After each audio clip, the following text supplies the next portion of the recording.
Good morning, good afternoon, good evening, wherever you are joining us from around the world. Thank you, those of you that have been tuning in to this program. We have been doing it now for many weeks, and we will continue to do this. As I keep mentioning, the objective of what we are doing is to build awareness among the South Sudanese people. As you know, the country is facing a lot of crises. Uh, the major crises we face, we have intercommunal violence, like what we see happening in Warab State between Apuk, Girithi community and Mariala Wow community, like what we have going on between Agwok and Kwach community of Warab State, what we have going on between Twitmayadit and BA community, and all over the country. People of South Sudan are divided. They have been armed. They have been turned against each other. And these arms, by the way, they are not made in South Sudan. These are arms that are imported. They are bought by the government. And the government is the one that uses these arms to give them to the communities so that they can fight one another. So my brothers, program we are doing is to ensure that our people are aware, that they are aware of the crisis going on. So as I mentioned, we have crisis of insecurity. We also have economic crisis. Prices in South Sudan, especially in urban areas and all over the country, are out of control. Majority of South Sudanese people cannot afford basic products in the market. That is a major challenge. There is lack of service delivery. Health, education, they are not being provided by the government. And as I mentioned last week and a few days ago, we have a problem of our borders. Our territories are being annexed, not just only by Sudan, but as you saw clearly, our president has been bribed with the position of the chairperson of East African Community, position that is meaningless. It has nothing whatsoever to offer to the people of South Sudan. And then he was in Uganda launching a map in which large territories of South Sudan people have been annexed by Kenya and by Uganda. We have our resources that are being sold. Oil, as you know very well, has been sold in advance. The money has been already stolen and eaten by people, and nothing has been done to benefit the people of South Sudan. Water has been sold to Egypt. As you know, the whole business of dredging, that was basically a way of giving Egypt our water. And even secretly, as we mentioned last year, Jonglei Canal is expected to be resumed by the Egyptian government. Our rare birds that are distinct and only indigenous to South Sudan are being sold to Russia. Basically, the whole country is open to any foreigner to come and take it. This is because we have a government that is run by a person, Salva Kiir, who is not a patriot, someone who is basically there for his own interests, someone who is there to advance his own interests and not the interests of the people of South Sudan. Someone who doesn't care about the territory, it doesn't care about the people, it doesn't care about anything whatsoever. His only objective is to remain in power. So as you people of South Sudan, we will continue to do this program because we want to educate our people, because our people have been divided. They have been made to believe that they are enemies to one another. People have been divided along tribes, along communities, along clans, so that people of South Sudan fight and kill each other. And the government continue to loot the resources, to sell the land and sell the territories of South Sudan at very cheap to all these foreign entities that are keeping him in power. That is because his entire interest is to be in power. So we will continue to create awareness, and I'm glad that many of you continue to tune in so that we together can have a conversation and talk to our people so that they really see where the problem is. The only problem that South Sudan have is a failure of leadership. We are very unfortunate to have Salva Kiir as the president of South Sudan. He's someone who is not a patriot and is someone who is clueless about running the country. So we need to let our people understand where the problem is. So those of you who are tuning in, let me start by asking you to begin by sharing the video as we always do. Please share it on your wall, share it on Messenger with friends, share it on WhatsApp groups, and as you watch, continue to be engaged. Make comments. There are a lot of psychopaths of the regime, those individuals that are part of the looting scheme that is taking place in South Sudan. They will come here and talk about all kinds of nonsense. So you, my people, as they write their comments, let us educate them together. Let us open their eyes. There are some people that are truly ignorant. There are some people that have been blinded by tribalism. There are people that are afraid. They're afraid because they think that they will be attacked and they will be arrested by the national security, that they will be sent to the Blue House. And there are people that are just only hungry. And hungry, what they want is to get some loot from the regime. So let us educate as much as possible. And there are people that may not be educated at all. People that are completely unpatriotic, people that have no logic whatsoever. Let us see, and those people, there's nothing we can do about it. But those who have ears and have brains that can listen and can reason with logic, let us try to educate these people. So this is a collective job. It's not just only me who is speaking here, but it's a collective job of all of us, those of us that believe in the idea of South Sudan. This nation is beautiful. It was born out of the sacrifice of millions of our martyrs, precious blood of our people. And they believe in the idea that a nation called South Sudan must exist. That is why they sacrificed their life. We are the custodians of their legacy. And we are not going to allow unpatriotic individuals, people that have been bribed by foreign entities who are selling our resources, that are selling our land, that are killing our people, and denying our youth a better future that is rightfully theirs. We cannot allow that. So this is a collective responsibility. Let us continue to do this. You have a role to play. I have a role to play. Every single one of us have a role to play. And let us not keep the conversation on Facebook only. Share this with your family. Let other people come and watch with you. Don't watch alone.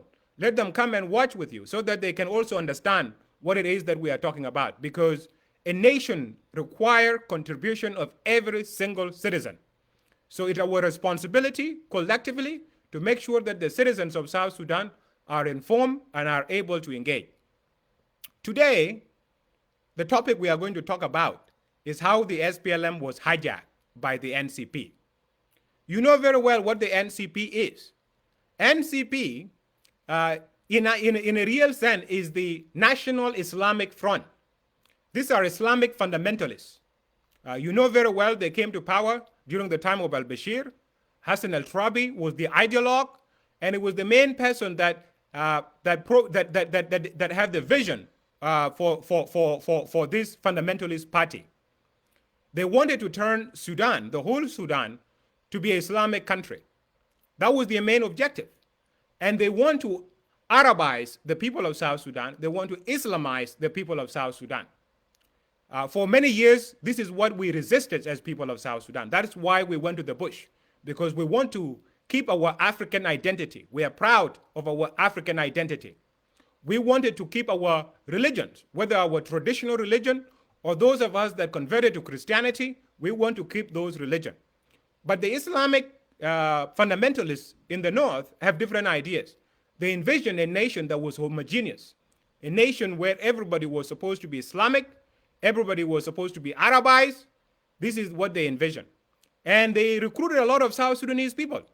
You know very well, people like Tutkau.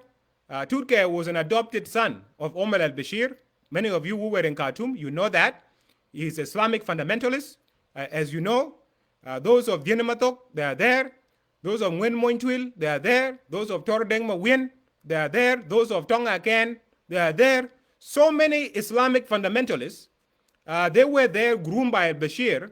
And eventually, as you know, these are the people now that have taken over the SPLM.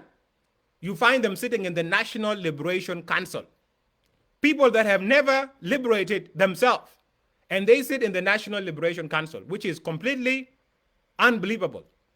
And the patriots that fought for the country are nowhere to be seen. They're not in the positions in the SPLM. They are not in any of the institution of the SPLM. So what happened? How did Islamic fundamentalists came to take over the liberation movement, the mighty SPLM that was forged through the blood, tears of our people? My people, let me take you back to what happened. You know very well when the SPLM was formed in 1983, we had a bit of a rough start. We had issues internally among ourselves with those of Anyanya too. For many years, we only fought among ourselves. We killed our own brothers until 1987 when there was a unity and those of Goronokong, they came in. But we also had a lot of problem in the SPLM. SPLM was not institutionalized. Even the so-called high command, the political military high command, never actually met until 1991, after those of Riek Machar defected. So there were always issues of decision-making in the SPLM and whether decision can be made in a collective way. That was a challenge. Now, we had the 1991 split. It was devastating for all the South Sudanese people. It gave us so many setbacks. And then John Garang, you remember, organized the SPLM convention in 1994, the Shukudum Convention. At that convention, SPLM was structured. Constitution of the SPLM was drafted, and institutions within the SPLM were formed. We had, obviously, the National Liberation Council that was supposed to be the SPLM party, that was supposed to lead the SPLM party. There was a leadership council that was formed as part of executive that was supposed to help John Garang in the discharge of his function. This was the executive of the SPLM. And then there was a separation with the army. There was the proper SPLA as a military wing of the liberation struggle. It was there. And then there was also something that was created called the Civil Authority of New Sudan, CANS. CAN was supposed to be the bureaucracy of the SPLM. It was supposed to help administer the liberated areas that the SPLM controlled. Judiciary was brought out, and judiciary was also created. You remember, Ambrose Rinyathik was appointed to head the judiciary, with also my uncle, my maternal uncle, Pancho Lawal. They were the one that were running the judiciary. So SPLM was structured. And from there, SPLM began to recover.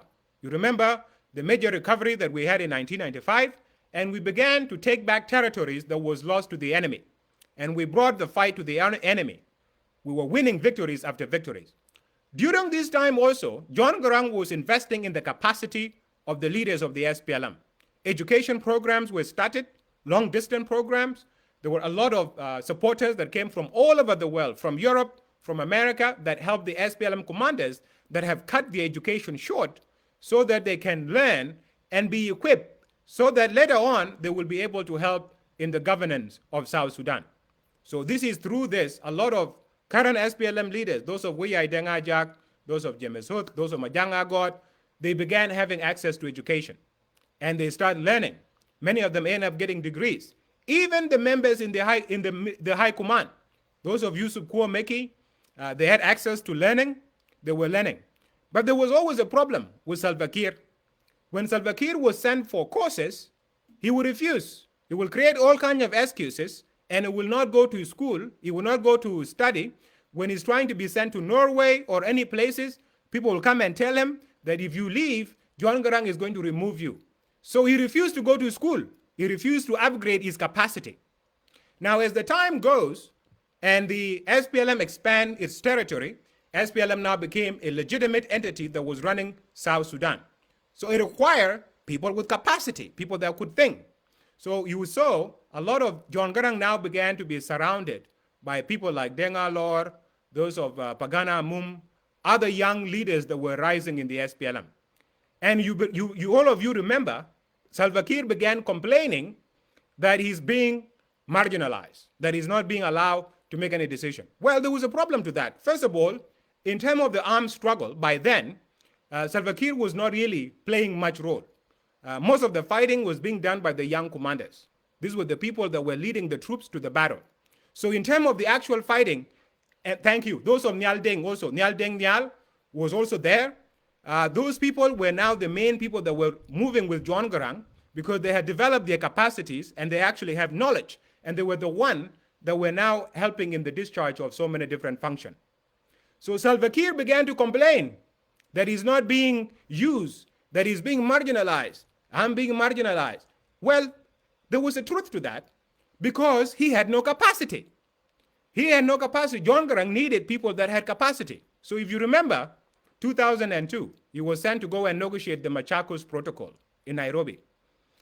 He went and hung out in the hotel the whole time. Hanging out in the hotel is not actually doing any real work. The real work ended up being done by those of Nyal Deng. These were the ones that were actually negotiating with Jalaba and leading to the signing of the Machakos Protocol. And then in the battlefield, he's not doing much.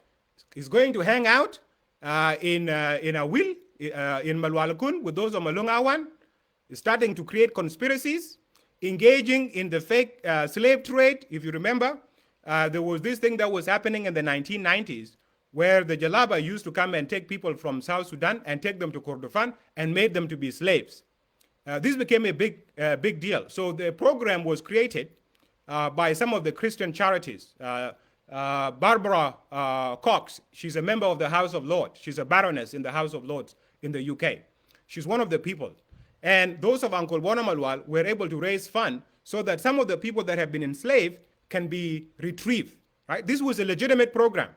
But then those of Salva Kiir and some of the people around him began to actually use this as a corruption. So you remember there is an article that was written by Irish Times in 2002 that actually exposed the whole scheme. I would recommend those of you who are not familiar with this story to go and read that story. Those of Uncle Alena Yen were interviewed in that story. What happened was a major scam. This money that was coming and being used legitimately to retrieve individuals that had been enslaved by Khartoum, now Salva Kiir and some of the individuals working with him began to create a conspiracy. What did they do? Well, what they began to do is they had a guy, you remember him, Kenyatong Alu. He was a former governor of Tony. He is very light skinned. I think he may have like a relative that come from Jalaba or something like that. Very light skin. So this individual, he began to put on a jalabia and he put a turban on his head, pretending to be Arab. And then they will go and round up innocent children from the village in a will. And then they will bring them, pretending that, okay, now we'll pretend that is a jalaba that has brought these innocent people as slaves that he has brought from Kordofan. And then he will be standing there, and then a fake negotiation will happen, and then the money will exchange hands. And this money will be divided between those of Salva Kiir, those of Akenyatong, and even Paul Malongawan.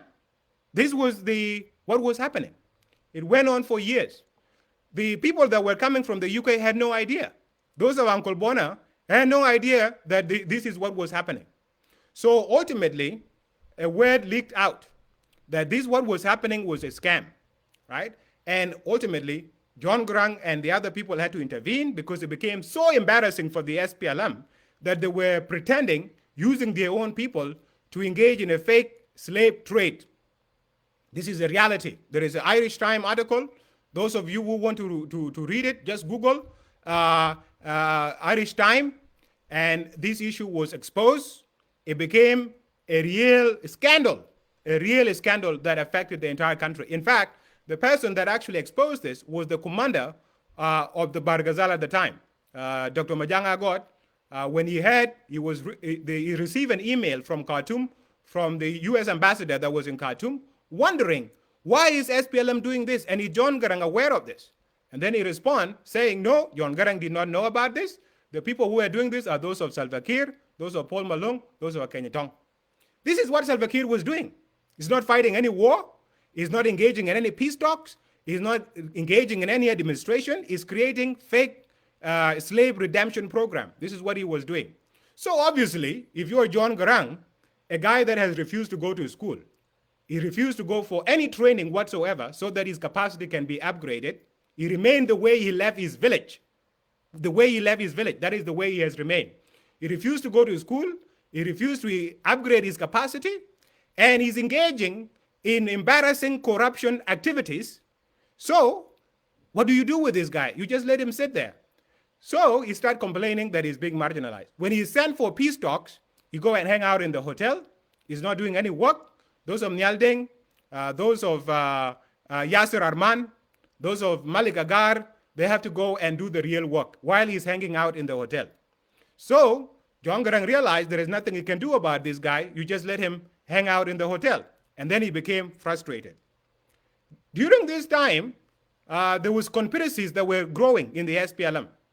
And you remember, John Garang now had a real issue because as a human being, you realize at some point, you may not be there. You may not be there for long. And you see who is behind you. If you are not there today, who is going to be there tomorrow to do the work that you need to, the work that you are doing now, right? This is the importance of leadership. You have to think about the future. It's not about what is going to on today. You have to think about tomorrow. If you are not there tomorrow, who is going to be there to be able to take the country forward? So John Garang became worried that he has a guy that has refused to upgrade his capacity. He has a guy that is showing serious sign of corruption. You have a guy that is showing serious sign of incompetence. You have a guy that is engaging in all kinds of conspiracies, creating division, trying to manufacture this thing called Barghazalism to divide people within the SPLM, to create faction. In fact, there was a time when there was a meeting between the chairman and the leaders of Barghazal, and Salva Kiir came as part of the Barghazal leaders. And John Garang had to tell him, Comrade Salva, we are the leadership. You cannot be the one sitting with the side of Barghazal. You and I are the leadership. So in his head, he was only looking from the regional angle because he had no capacity. He has not achieved any military victories. So the only way to protect himself and this position was to use the innocent people of Barghazal who had made a lot of sacrifice in the liberation struggle, and to say Barghazal people are being targeted as if he is the only person from Barghazal. So John Garang was now thinking about possibly removing this guy because this guy has no capacity, is engaging in massive corruption, is doing all kinds of terrible things. And John Garang is worried that if he's not there tomorrow, then what is going to happen? What is going to happen? The country will be left with a guy like this. So he started thinking, I need to bring a guy with capacity, guy with knowledge, guy with a vision. And who was that guy? Nial Deng Nial. Nial Deng Nial, I don't need to say much about him. Many of you know him. Highly educated individual, very eloquent, among the most eloquent leaders of the SPLM. Very, very, very eloquent. And on top is the son of Deng Nial. All of you know Deng Nial. Deng Nial is one of the greatest sons of South Sudan. He and those of Joseph Oduo and others, and Agri Jaden, these are the real champion and the founders of the South Sudan liberation idea. So Deng Nial ended up being assassinated when he's a member of parliament while he was visiting his area. He was killed around Chuaibet. And he's someone that actually laid his life down for South Sudan. So Nial Deng Nial, being a son of Deng Nial, a great hero of South Sudan, being very highly educated, and he has shown himself not just only in the military. By the way, Nial was part of Commando, very well trained. He's someone who's very competent. He's very eloquent. When he was sent as part of Salva Kiir delegation, he's the one that ended up doing the real work while Salva Kiir was hanging out, doing stuff in hotels in Nairobi. And Nial was the one doing the real work. So John Garang began to see this guy as a guy with potential. And he began thinking, well, we need to remove this guy called Salva Kiir. Salva Kiir heard of this, and what did he do? He packed himself and some of his core ringleaders, and he went to Yei. Yei at the time was the military headquarters of the SPLA. You remember, SPLA as a military, their headquarters was in Yei. And the SPLM as a liberation movement and CANS as the bureaucracy of the SPLM, they were based in Rumbek. That was sort of like the political headquarters of the SPLM. So Salva Kiir and his group, they went to Yei, and they began essentially planning to defect from John Garang. And what did they do? They began to reach out to Khartoum. You hear people talk all the time, oh, he's a liberator. The guy has been there since the beginning. Well, my friend, this guy began to engage with Khartoum. In fact, Sudan military intelligence began to talk with him regularly. And then they went beyond that. They put him in touch with the militias that were under Khartoum, including the militias of Paulino Matip. Paulino Matip was based in Bentiu at the time, and he was being used by Jalaba to protect the oil field so that the oil of South Sudan can be sold by Jalaba. You have the militias of Mundari, those of Kelemen Wani Konga, that was based in Juba. These were some of the militias that were there. You have those other militias in Jongle, the militias of those of Ismail Konyi. You have the militias in Bargazal, those of Adalbagi Ayi. They had the militias there. So now Khartoum began putting Salva Kiir in touch with all these militias. And the idea was, once he defect and he start fighting against John Garang, all these other militias will join him. And they together will form a big movement that will be supported by Khartoum. Not very different from the Riek defection of 1991. You remember when Riek defected, despite what he claimed, he ended up being used by Khartoum against his own people, killing South Sudanese people. So this was the same idea that Salva Kiir had in mind. Salva Kiir was actually going to be used by Khartoum against the people of South Sudan. And he was already put in touch with the militias. He was given money by Khartoum. He was given ammunition. These are facts. There are records of this. That is what happened. So now, people of South Sudan, and especially a lot of patriots from Barghazal, they realize this. And they say, Salva Kiir, you are going to destroy the CPA and you are going to destroy the idea of South Sudan. So when he realized that he was only with a very few people, not a lot of people, but a very few people, especially those from Lake State, they refused to join him. They told him point blank, if you defect against John Garang, we are going to fight against you. You cannot use this Barghazal idea to divide people. These are manufactured ideas. The idea of Barghazal, Equatoria, Upper Nile, these were created by colonialists. So if you defect against John Garang and you try to derail the achievement of the people, we are not going to join you. We are going to fight against you. This was the fact. So when he realized there is really no option for him, he's receiving no external support at the time, and he realized if he make a mistake, he's going to be crushed. So he agreed to the peace talk. And this is when the SPLM went to Rumbek. And there was the famous Rumbek meeting that happened in 2004 in November. The minutes of that meeting are available. You will actually, if you want, you can Google them. They are on Sudan Tribune. They are there. He spoke talking about how John Garang has not institutionalized the SPLM. He keep the SPLM in the briefcase.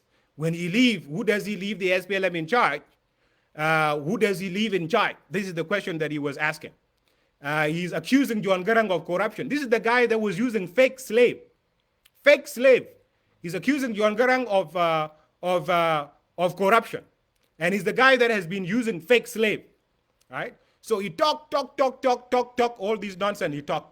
Anyway, John Garang showed political maturity. He said, you know, I don't have any intention to remove you. Basically, the whole problem was not about anything. It was basically because Salva Kiir was going to be removed. Niall Deng was going to be put in his position. And because of that, he wanted to create a war. Right? Because of that, he wanted to create a war and destroy the movement. So John Garang realized, if this is the reason why this guy is going to destroy the movement, let him be there. Let him be kept there. That is what happened. So John Garang backed down. He kept him there. And John Garang knew, by the way, all the things that he has been up to. He's dealing with Khartoum. John Garang knew. Dealing with the militias, those of Matip, John Garang knew about it. All the military intelligence of the SPLM, they knew. He thought people did not know. People knew. But people did not want another division because John Garang had worked so hard to bring all the people that have defected. Those of Riek Machar, they have brought them back in 2002. Those of Lama Kol, he have brought them back. So now all the South Sudanese were being brought together. And John Garang did not want the Jalaba to use the internal division among South Sudanese to destroy the CPA. So John Garang backed down and he said, you know what? Let him be there. Unfortunately, a few months later on, you know what happened. The plane crashed, right? It's very clear where the conspiracy was coming from. This is a conspiracy that involved people from South Sudan, maybe potentially people from Uganda, and definitely people from Khartoum. That is what happened. John Garang is dead. Now Salva Kiir is in power. And what happened immediately? What happened immediately? You start hearing the so-called Garang boys and Salva Kiir boys, right? was being manufactured as a way of dividing the SPLM, as the way of dividing the people. And immediately, when the CPA was signed, you know very well, SPLM was supposed to form the government of Southern Sudan. Goes. 70% of that government was to come from SPLM, and only 30% was to come from Jalaba. Now, in Juba at the time, there was what was called the Coordinating Council of Southern Sudan. This was the government that was created after Riek Machar signed his fake 1997 Khartoum peace agreement, and it was a bureaucracy that was created there in Juba. Most of these people were completely illiterate. They were people that were just kept there so that they do not join the SPLM. They were there, they were not doing anything, completely nothing. Most of them had nothing. These were people that Jalaba was basically using. So the idea now, as the SPLM now prepared to form the government, we were supposed to use the CANS, the Civil Authority of New Sudan. This is the bureaucracy that we had from the bush. This is the bureaucracy that was operating in Rumbek. They were the one now supposed to form the skeleton of the new ministries of the government of Southern Sudan. But what happened in reality? What happened in reality, Salva Kiir changed his mind. Now he's in charge. Immediately he became afraid of the people that used to surround John Garang. Those of Nyal Deng Nyal, those of Biar Ajak, these people that he started labeling as Garang boys. And he began to immediately to dismantle all the institutions that he has inherited from John Garang, all the institutions that the people of South Sudan has built in the bush. And he started first dismantling the CANs. So CAN was supposed to be the bureaucracy that will form the skeleton of the ministries. This was supposed to be the civil service that would run the government. What did he do? Instead of using CANs, he used the Coordinating Council of Southern Sudan, the one that Riek Machar had established, the one that was dysfunctional, the one that was filled with Bashir people, the one that was filled with all these people of Mutamar Watani, people that have never been to the bush, people that do not understand what the SPLM was fighting for. They became basically the bureaucracy. And it's one of the reasons why the bureaucracy in South Sudan does not function. Right? Because the people that were used at the foundation were completely illiterate. And the CANs, those who work in the CANs, were now integrated into the Coordinating Council of Southern Sudan. Right? Dismantling CANs. So now CANs finish. The second thing that he began to dismantle was the SPLA, the army. Now, you know very well, SPLA was a mighty army. We fought for 21 years. By the time the CPA came, SPLA controlled more than 95% of Southern Sudan territory. This could not be achieved if the army was not effective. This was a very effective army. It was an army that was made up of volunteers, people that were patriotic, people that loved South Sudan. What did he do? Immediately, he began signing the so-called Juba Peace Agreement, Juba Declaration. You remember Juba Declaration? Now his buddies, the militias that Khartoum had put him in charge with, his buddies, those of Paulino Matip, those of Wani Konga, those of Delbagi Ayi, those of Ismail Konga, there was Alfred Lado Gore. Alfred Lado Gore didn't even have any forces. He was just teaching in Makerere University in Kampala. He flew to Juba and began recruiting people in Juba that were now integrated to the army. Now, what is interesting about this, if you look at the payroll of what was then called the Southern Sudan Defense Forces, this was the army of Paulino Matip. Those who were under the payroll of Khartoum were no more than 15,000. That was the total number. No more than 15,000. That was it. The entire group was 15,000 people. That was it. Now, when the integration actually happened, how many were integrated? From Matip alone, there was more than 50,000 that were integrated to the army. And what did Salva Kiir begin to do? Now the real SPLA who have fought and liberated the country, they were taken out. A bunch of them were put in Sujun. Others were taken to wildlife. Some were taken to police. And now the militias were the ones that were integrated. Now, interesting enough, when the integration of the militia happened, at first it was agreed that this would be done according to the military process, because the military is organized. It's a science. In a platoon, there is a number of people, and there is also it goes with the officers. You cannot have many officers and no soldiers. Everything is based on a pyramid. So a committee was formed that include generals from the army. So they went, they look at the list that Paulina Matip had submitted, and they reviewed this list, and they made a recommendation, and this was taken to Salva. Now, interestingly enough, when Salva received this, instead of using what the general has used, he took what the general have given him, those of Piang Deng. Yeah? These were the ones that were doing the list, those of Piang Deng Kwal. He took this list and gave it to Paulina Matip. Now, Matip went and looked at this, and he was not happy because, he didn't really have foot soldiers. So, and he want all these people, all these militias that were with him to be given very big ranks. Very big ranks. So, he went and gave it to Matip. So, Matip went and changed everything. He changed everything. And now he gave the list back to Salva. Now, when he gave the list to Matip, Joral Wiyai, who was the chief of general staff, he said, when you cannot go and give this to Paulina Matip. It has to come to the army so that we can organize it. He said, don't worry. Let Matip put his input. When Matip finish, I will give it back to the army. The army will go and look at it. You will go and discuss it. And then now we'll come and sit together and make a decision. But what really happened?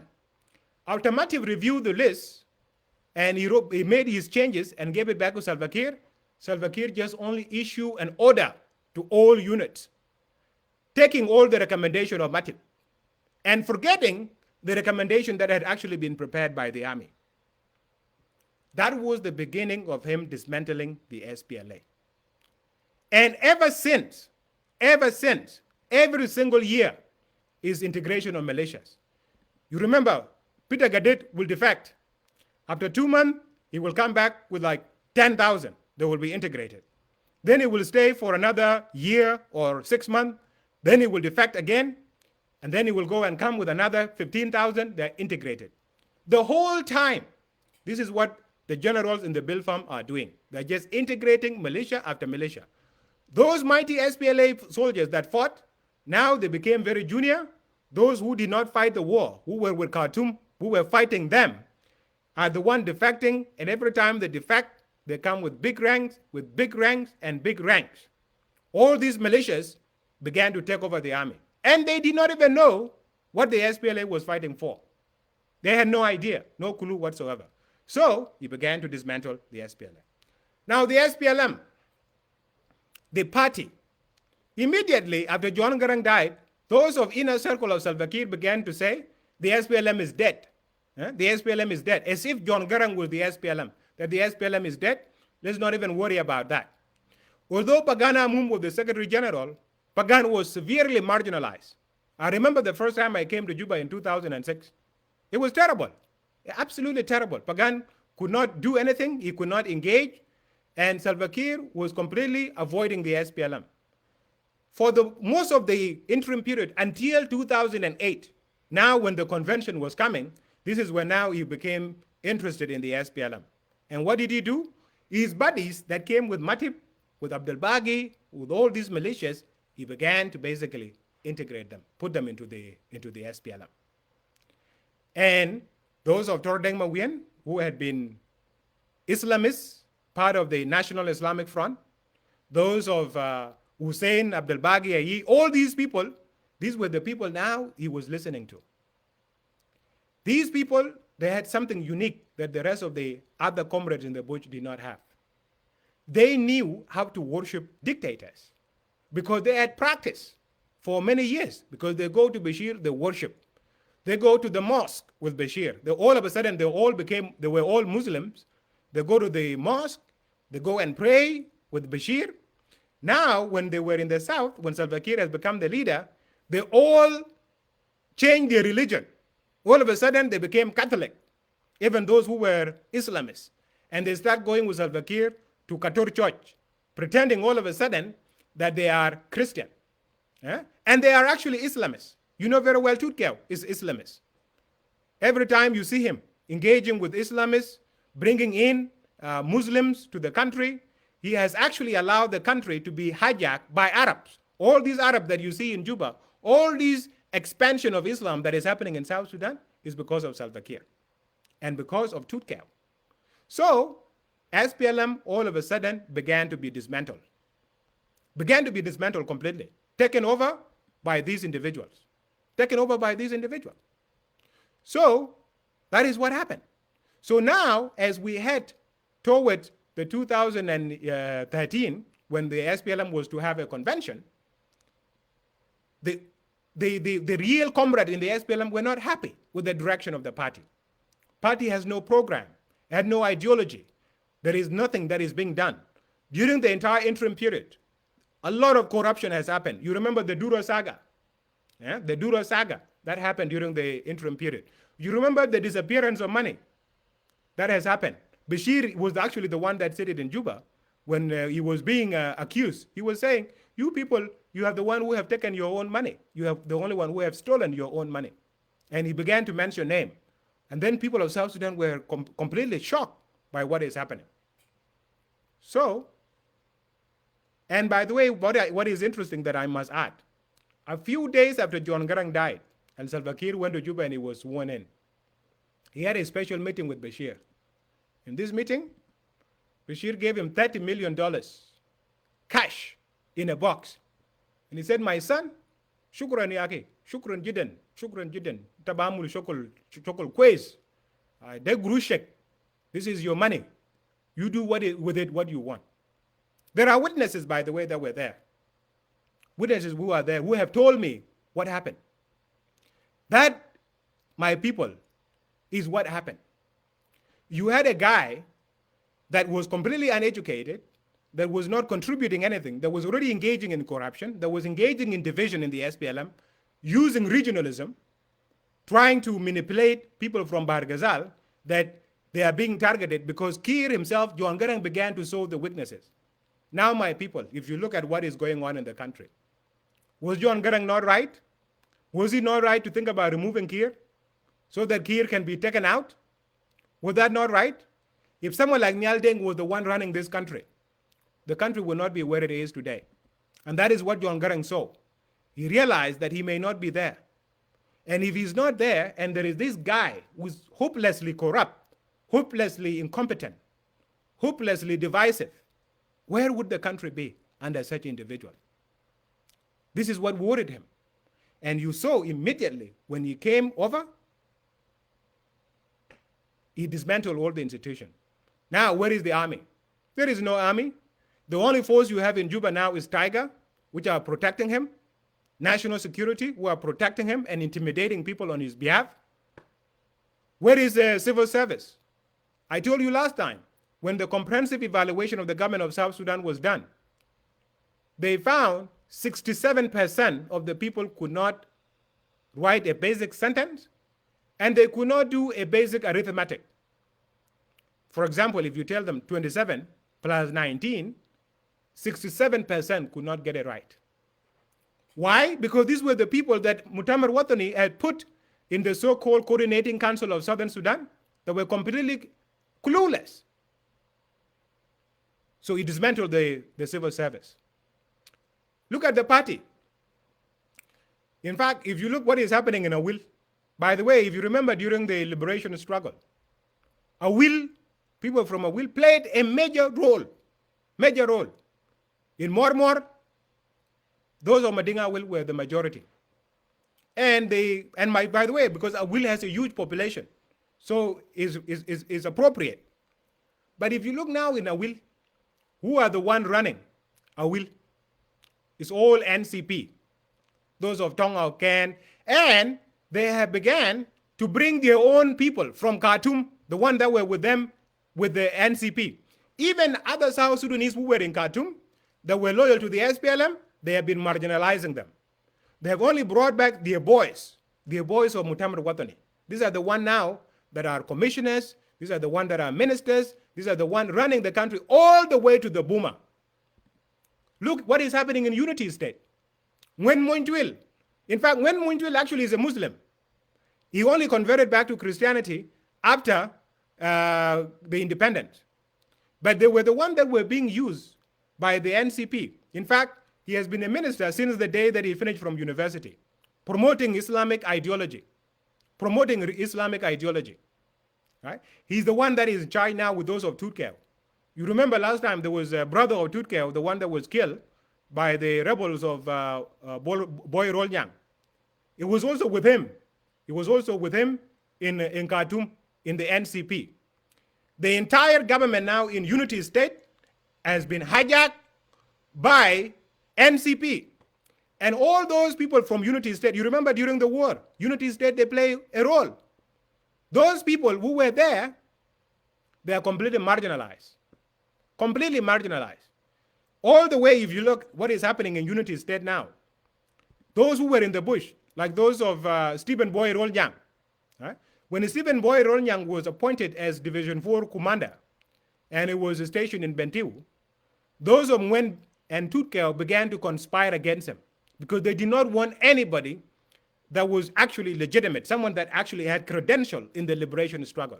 And he was targeted, and he ended up being victimized, arrested, humiliated, put in jail, and then demoted, for no reason, simply because he was opposing these Islamists that were now bringing Islamic ideology. You remember in 2005, 2006, if you go in Juba, you didn't hear any noise at night. Now every single day, Allah Akbar, everywhere, all over the place. So what is happening? The country is being hijacked by Islamists. The country is being hijacked by Islamists because Salva Kiir is probably secretly an Islamist. Probably secretly an Islamist. This is the reality, folks. This is the reality. And the same thing all over in South Sudan. All the NC people are the one being empowered. People that did not make any contribution to the liberation of South Sudan. So, as I said last time, we have a traitor that is running the country. We have an individual that has shown his colors very long time ago. Only John Garang was the one actually seeing. The other people did not know. But John Garang was the one seeing what was going on. And that is why he thought he should bring Nyal Deng Nyal. Because Nyal Deng Nyal is someone with a foundation. He's a son of Deng Nyal. Whenever he's going to discharge his function, he's going to say, I will not bring dishonor to the great name of my father. Salva Kiir has no such worry. He had no such a worry. Nyal Deng Nyal is educated, is competent. He could have taken this country forward. But unfortunately, Salva Kiir wanted to divide the people. And the same way he's doing it now, using regionalism. Oh, Nas Biar Ajak. As if this government is doing anything to benefit the Biar Ajak people. As I told you last time, when we were in prison, most of the people that were killed were sons of Mading Awil. They were killed. Some of them were banned. Banned. They were sprayed with gas and banned. Some of them were cut to pieces. Cut to pieces. With machetes.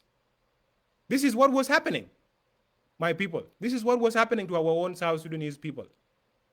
Right? Why? Because this government doesn't care. It only uses Dinka. It only uses Biar Ajak. It only uses Gogrial. Even in I told you the so-called Akun International Airport, $50 million was given. They only went and dug a pool. It's only birds and young children that are swimming there. Birds and young children that are swimming there. Nobody is doing anything. In Lake State, for many years, he allowed the people of Lake State to kill themselves. When Lake State people tell him, we don't want this leader, we want to change, he doesn't want. So he only think of Biar Ajak when you want to use them as tools. Yeah?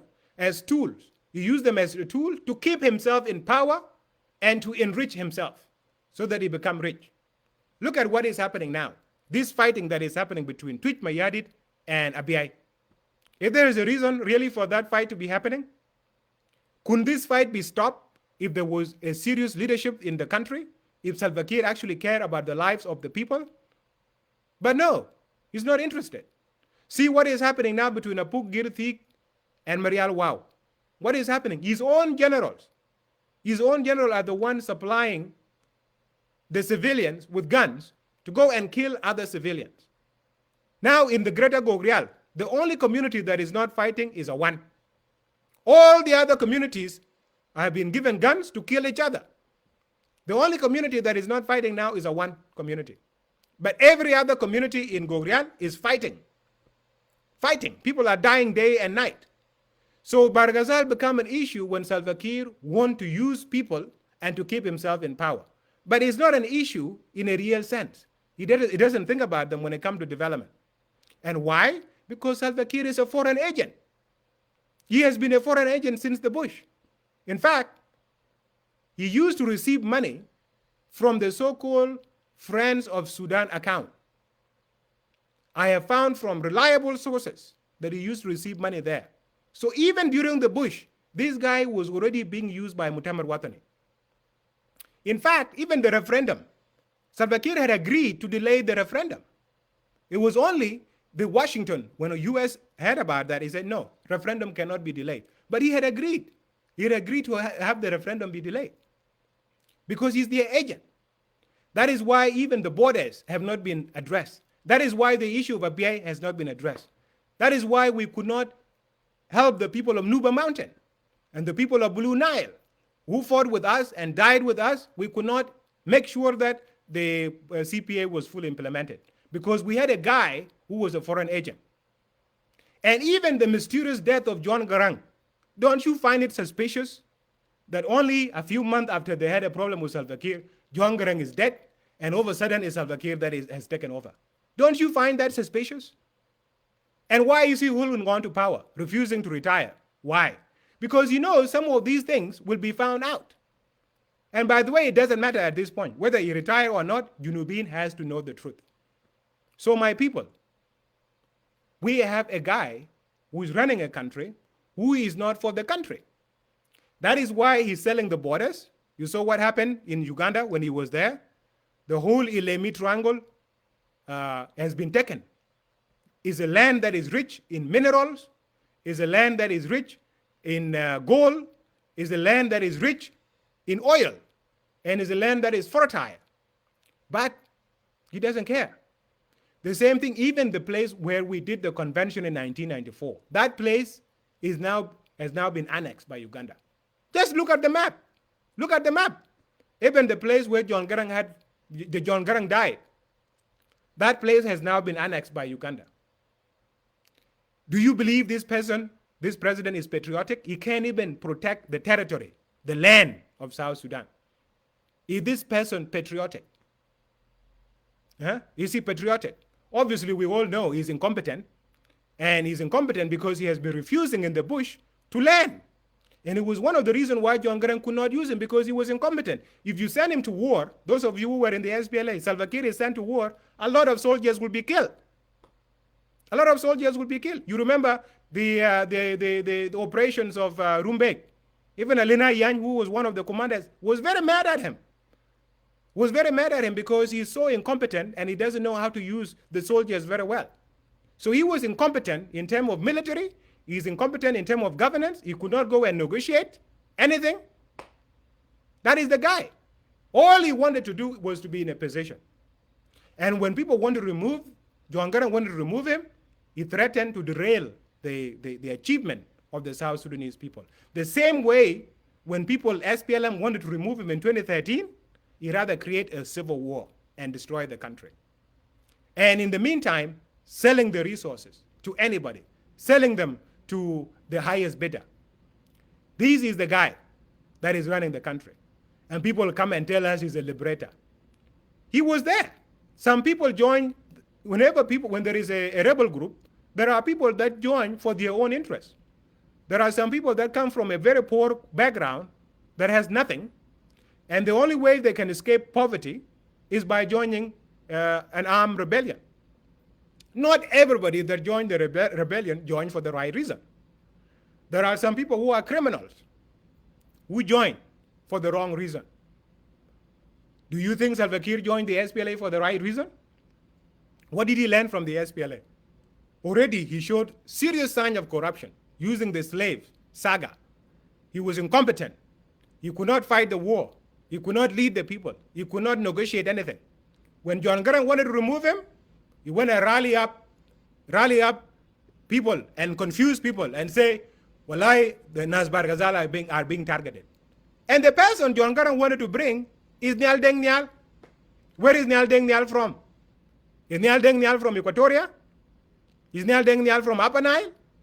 Nyal Deng Nyal is from Barghazal. So it made no sense to say that Barghazal people are being targeted when the person that was being brought is also from Barghazal. John Garang simply wanted someone with capacity. And Barghazal is full of so many people with capacity. So John Garang wanted to bring son of the Deng Nyal to be the one there so that in case something happened to him, the country will be in steady hands. It will be in good hands.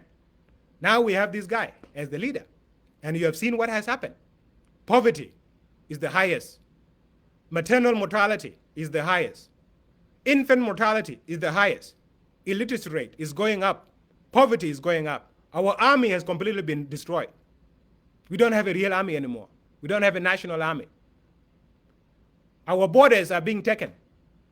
He has sold our oil in advance until 2030. He's selling our water to Egypt. He's selling the beds to Russia.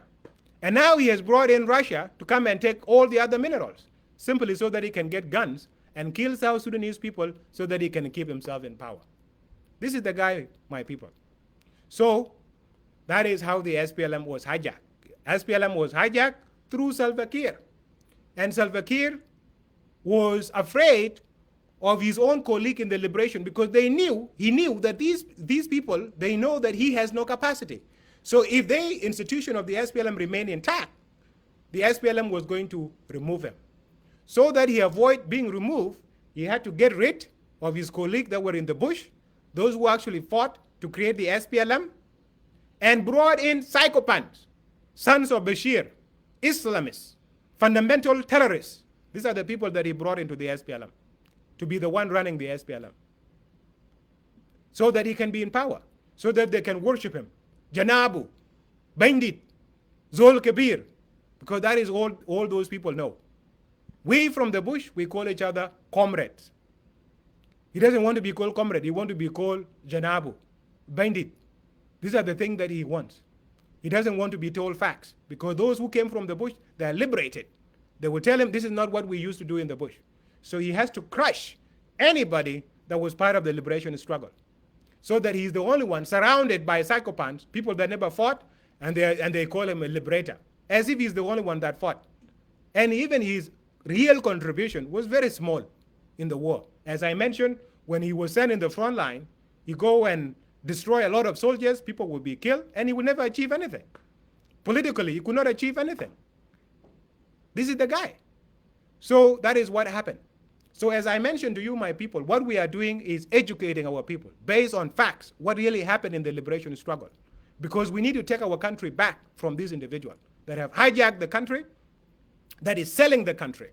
We have to take the country back from this foreign agent. Look around you in Juba. All the businesses in South Sudan are owned by foreigners.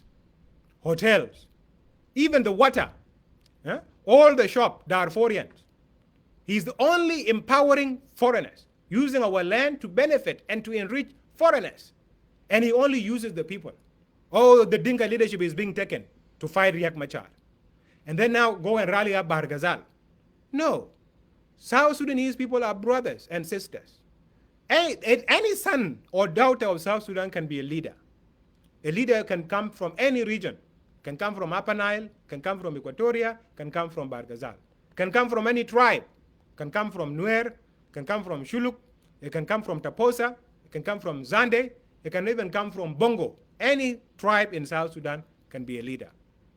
But Salva Kiir only uses people so that he keeps himself in power. When I start criticizing him, they start saying it's because Biar is from Bor. This is why he's criticizing Salva Kiir. They forget that we are in alliance with a lot of South Sudanese, including those of Garang Kwat from northern Barghazal, those of Jonkur Mayol from northern Barghazal, those of Deng Dida Yok from Werap, those of Deng Mayigatim from Werap. We are in together. Why? Because we want to take the country back. Because we are tired of being divided, of being used against each other. And you as young people, you have to forget all these divisions. They don't matter.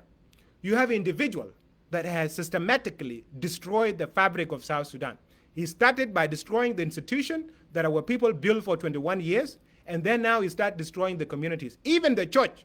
Remember the council, the South Sudan Council of Churches. It was a very strong institution. Now it has been hijacked by a guy that worked for national security, who pretend to be a pastor, but is actually a national security agent. So everything is being destroyed in South Sudan because the guy who is in the position of power, he only cares about himself, how to be rich, how to enrich himself. He doesn't care about the country. As we speak, he has a massive mansion in Ethiopia. Big. It has more than 20 rooms. Big house that Salva Kiir has built in Ethiopia. You know very well his house is in Nairobi. Huge mansions. In Morocco, even in Morocco, he has huge properties in Morocco. Villas. In Malaysia, villas. In Dubai, villas. But in South Sudan, where has he built a house? Huh? Only last year that he began building a house in his village.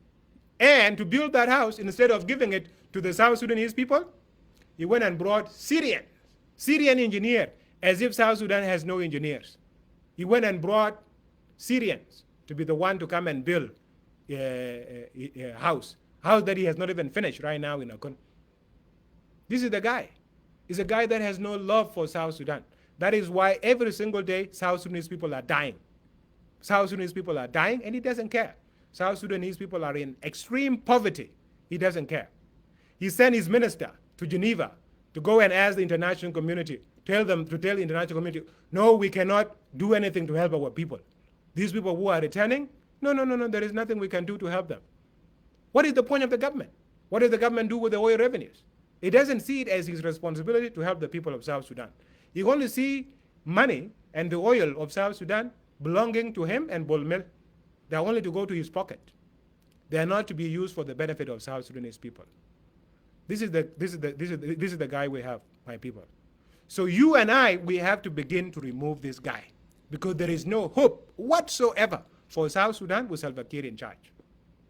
Because he's a foreign agent. He doesn't care about the country. The guy is being used by foreigners, including by East African community, those of Museveni. They're keeping him there so that they can loot the resources of South Sudan. He's a regional buffoon. That's why they brought him there, and to be the one that launched a map in which large territories of his own country have been taken by the neighboring countries. That is what he is. So my people, this is a guy that has destroyed all the institution of the liberation. He's a guy that has now destroyed all the social fabric, creating a civil war, using it as tribalism between Dinka and Nuer, and then with the Equatoria, and then even within Dinka, so that people of South Sudan hate one another, so that people of South Sudan cannot work together. We have to come together, my people, and we have to get rid of Salva Kiir. And the year to do it is 2024. You are the one going to see what you can do. If you are a soldier, you have a responsibility. If you are a journalist, you have a responsibility. If you are a spear master, you have a responsibility. If you are a pastor or a bishop, you have a responsibility. All of us, we have to use whatever we can to make sure we take our country back in 2024. Please share the video. Whether you are a matograph or you are a true patriot, share the video, make comments, let us know what you think, and we will continue. Thank you, my people. May God bless you. We will continue to educate the people of South Sudan. Thank you very much.